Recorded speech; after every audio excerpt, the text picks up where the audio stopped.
中環遊 WWPKG 呈現一家漫遊。歡迎大家收聽最新呢一集嘅中環遊 WWPKG 呈現嘅一家漫遊，我係 Gillian 甄寶琪啊，身邊嗰位自己介紹啦。喂，仲有我啊！喂，大家好啊，旅遊陳啊 Eric Chan 啊，大家好。早晨啊喂，早，Eric。晨。上個禮拜我哋去完曼谷之後呢，我諗大家都會依依不捨㗎。因為點可能去泰國淨係去曼谷呢？梗係啦，淨係去曼谷嗰個地方。完全唔掂啦，梗係去多幾個地方玩。喂，離得咁遠，梗係去多啲幾個地方玩啦。同埋去到泰國呢，朋友都會諗下，喂，可以周圍，因為輕鬆啊嘛，搭車都會諗，唔單止淨係去曼谷嘅，其實都可以行遠少少，去真係享受下陽光與海灘啊。冇錯啦，因為呢 Bangkok 咧，就算你揀啲最靚嘅酒店呢，始終有個缺點，就係真係冇海灘啦。因為喺市中心呢，佢有幾間靚嘅5星級、6星級酒店。講緊啲價錢呢，上集都冇乜點介紹過。市區呢，如果喺泰國 Bangkok 市呢，有啲6星級酒店呢，平均都要，你唔好以為佢好平，都要差唔多接近2000蚊一晚。但係佢哋都好靚嘅，本身喺個市區入邊，佢哋已經盡量營造似一個海灘嘅環境，但係都唔得。K 字頭嘅品牌㗎，大家觀眾如果有興趣嘅，可以上網睇睇㗎。K 字頭品牌真係成2000蚊一晚，好貴嘅。但係你都會諗㗎啦，嚟得呢一個泰國，當然要享受下真太陽同埋真海灘㗎嘛。係啦，乜都真啊嘛，我哋要，所以就一定要享受真太陽、真海灘呢。點做呢？就去遠少少啦。但係嗱，遠少少，所謂嘅遠係點遠法呢？其實又唔係話真係距離曼谷市好遠嘅啫喎，大概都係搭個半鐘頭車到就已經到㗎啦。咁我哋今日諗住介紹邊度啊，女？就係芭提雅。係啦，芭提雅。諗起芭提雅，大家就會話陽光啦、海灘啦，嗱，甚至乎呢，其實美女啦，美女係啦，美女啦，仲有我哋啲大叔野獸啦，係啦嗱。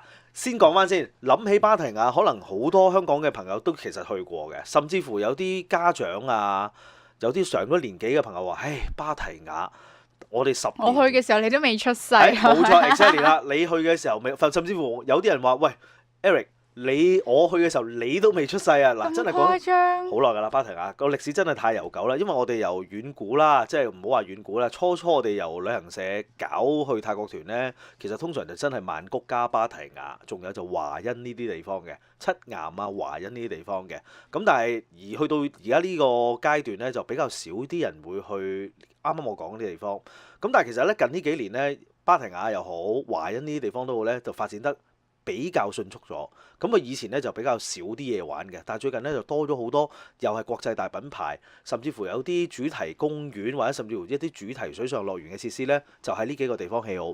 同埋仲有一樣嘢㗎，以往譬如我講緊我20幾年前帶團嘅時候咧，我哋去芭提雅咧其實係一件好陰功嘅事嚟嘅，因為點解咧？我哋由呢個曼谷市坐車去芭提雅咧，分分鐘坐成2-3個鐘頭車，真係坐到 pat 都痛咧，你先去到嘅。咁但係近呢10年度啦，其實喺5-6年前到啦，當地泰國政府咧就好起咗幾條快速嘅公路嗱，但係所謂嘅快速咧，仍然都要講俾大家聽眾聽啦，就係因為上集我哋都介紹過，或者好多聽眾都知道咧，因為泰國係咪成日都塞車嘅，所以所謂嘅快速咧，其實都唔係話叫好快，但係比以前快好多。由曼谷市而家我哋搭一啲長途車去呢一個芭提雅咧，平均大概係個半鐘到就已經到㗎啦。我自己咧好記得嘅，我當年都係跟團㗎嘛，佢就係3日芭提雅2日曼谷，咁就係飛喺香港飛啦，一飛到去曼谷之後咧，係即刻坐車落去芭提雅㗎啦。係啊，你坐到個 pat 都痛先至可能差唔多去到就啱啱食晚飯。係啦，就係食晚飯啦。係啦，真係3個鐘頭，咁但係而家就好好多啦，個零鐘頭都已經到。咁同埋咧嗱，有成日都我哋都有啲朋友啊、客人啊問下我嘅，喂，其實如果我真係自由行，我又想慳慳地，我唔想叫的士，我又唔想話嗌架私家車或者貨 van 去芭提雅，咁應該點做呢？嗱，其實咧有個好簡單直接嘅方法，就係其實而家都好方便㗎啦，有2個途徑嘅。第一個途徑咧就好似阿嬌咁話齋啦，落到去呢一個機場，曼谷嘅國際機場，然後咧佢哋有啲大型嘅旅遊巴，即係又係我哋嗰啲過境穿梭大巴嗰啲啦。坐車過去，咁大概嗰個車費咧係80蚊港幣到嘅啫，咁你自己計翻匹啦，對翻匹啦。咁而家1蚊對匹都唔係好貴，4蚊定5蚊咁樣對啦。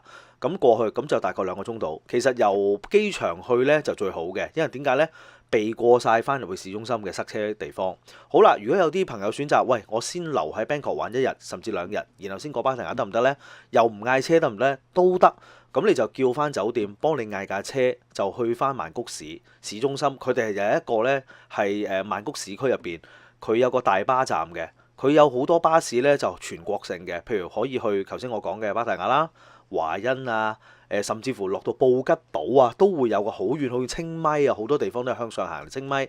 咁你去嗰度呢，就轉車過去。咁但係嗰度呢，有個問題咧，就係你始終都要喺翻市中心出發，咁佢就會個車程會耐少少，因為一定會一出巴士站門口咧，其實已經開始塞車㗎啦。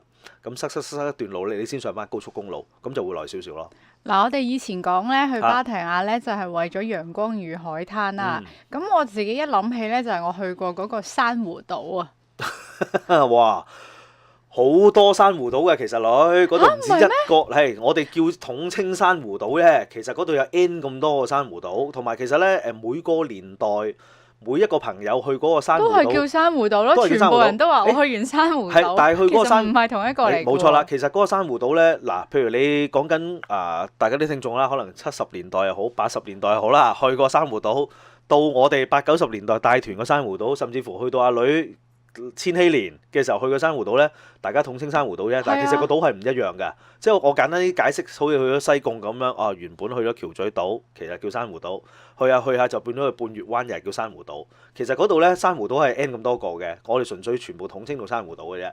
我想講就俾你聽就係咁解啦。原來我被騙咗咁耐。所以其實去珊瑚島咧，未必話我去過啦。其實可能係另一個嚟㗎啦，已經係啦。因為好記得咧，就係去到嗰度有唔同嘅水上活動啊。係啊。一陣間又玩降落傘啊，然後又玩下呢一個潛水啊、香蕉船啊，全部都係喺珊瑚島度玩咯。咩美水同人啊，嗰啲全部都喺嗰度地方玩㗎啦。同埋你會覺得咧，喺嗰個島入邊咧，真係〜好天然嘅，因為連更衣室都冇㗎。係啊，全部都喺晒佢哋自己所謂嗰啲草棚嗰度就咁換衫啊，食啲好簡單嘅嘢。嗱，不過咁啊，最近呢一個印象就係你個人覺得千禧年咯，千禧年嘅珊瑚島嗱，其實而家都係咁嘅，但係咧最近呢1-2年咧，本身喺芭提雅市區入邊咧多咗幾個新嘅叫做水上遊樂設施，甚至乎係水上主題公園。咁不如阿嬌你介紹下啦。嗱，最新呢一個咧，不得不提嘅就係一個咧叫做 Cartoon Network 主題嘅水上樂園啦。我自己咧就冇乜興趣，知唔知點解？點解咧？因為我唔識游水啊。哦，係咩？你唔識游水嘅咩？係啊，但係入邊咧，我所知咧就係有好多嘅大型瀡滑梯啊。係。咁同埋係好刺激、好好玩，但係全部都係因為你諗下，如果係一啲好長嘅瀡滑梯咧，水深都要有翻咁上下，因為衝落去嗰啲咁咪唔安全噶嘛。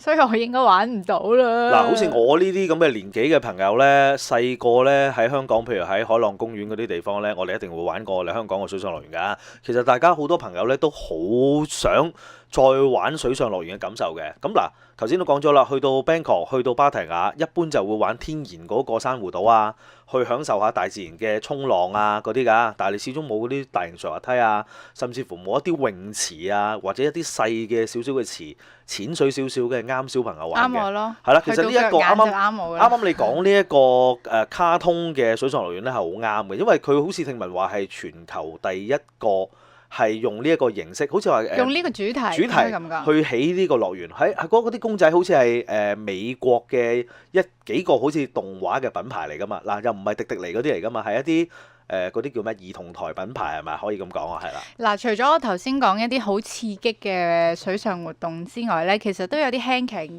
嘅，我可以玩嘅。有咩咧？即係譬如有啲水上文魚宮啊，又有水槍啊，俾你可以喺度玩下咯，咁樣啱我嘅呢個就。之前我都聽阿美娟講佢去過嗰度玩啊嘛，佢哋話仲有啲咩話啱細路仔玩嗰啲衝浪設施啊，即係企喺塊板上邊。我哋通常咪要喺海中間先玩嘅，但係啲細路仔如果我大膽少少嘅，但係又想試下呢啲，但係大膽得嚟又唔敢俾佢哋放喺個海中間玩嘅，不妨帶啲細路仔去喺度玩。仲有一啲咧就係可以一家大細玩嘅，即係一啲可能係漂流啊，係咪？係啊，類似嗰啲啦。好似船仔咁樣一路衝落去，一家大細可以一齊玩嘅活動都有嘅。總之簡單啲嚟講，嗰個地方又緊張，又唔可以話好刺激。最緊要就係咩咧？仲有一樣嘢，我覺得係方便一家大細嘅，就係因為嗰度咧，始終啊所有嘅淋浴設施啊、洗手間啊、換衫嘅地方齊晒嘅，咁你變咗咧，帶一家大細去玩，又唔使好似頭先我哋講咧，去芭提雅，哇匿喺個草棚入邊，阿仔又換衫，阿爸又換衫，阿女又換衫，鬼咁理氣，去嗰啲地方咪啱晒咯。如果大家咧係中意咧有晒呢啲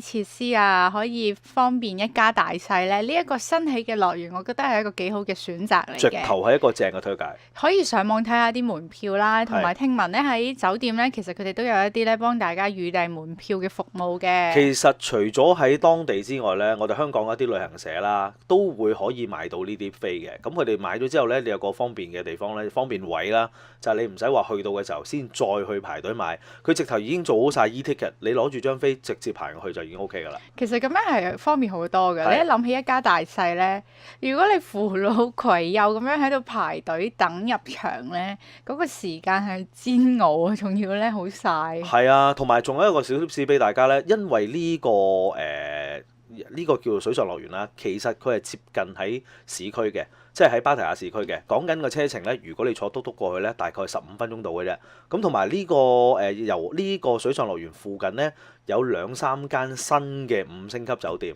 咁如果大家真係有興趣去呢個地方嘅時候，而又未訂酒店嘅話咧，不妨叫翻旅行社啦，或者你自己喺網站上邊揾一揾呢一個主水上樂園附近有邊幾個大嘅品牌嘅，全部大品牌嚟嘅酒店，咁可以喺嗰度訂完之後咧，可能你行15分鐘過去已經 OK 㗎啦，所以呢個係方便啲嘅。其實嗰一度咧都足夠大家玩成日嘅時間嘅。係啊。咁所以你話，哎呀頭先我哋諗啦，喺曼谷落去芭提雅，如果我係有2-3日時間，淨係留喺芭提雅，已經冇咗一日㗎咯喎。係啊，嗰度已經霸咗你，幾乎由朝頭早你一食完早餐出去玩，玩到夜晚。啊！突然間諗起一樣嘢要講埋添，就係話佢咧入咗場之後咧，佢其實就盡量就唔想啲客再出翻去，所以咧佢都會帶條手帶俾你嘅。佢但係好似我有印象咧，就記得淨係俾你出入一次嘅啫。所以有啲朋友如果話啊，我就算喺隔離酒店住都好啦，附近啦嚇，講緊嗰5分鐘車程都好。如果唔記得攞嘢嘅話咧，就麻煩啦。所以記得如果真係需要去呢個樂園嘅時候咧，盡量帶齊晒所有設備，一次過入去。咁啊，就唔好再出翻嚟啦。嗱，我哋就介紹咗咧喺芭提雅呢一個最新嘅主題樂園俾大家咧，轉頭翻嚟繼續同大家講下，其實咧芭提雅都仲有好多真係野外啲嘅活動，甚至咧真係可以俾你玩下一啲極限運動嘅地方啊！好啊！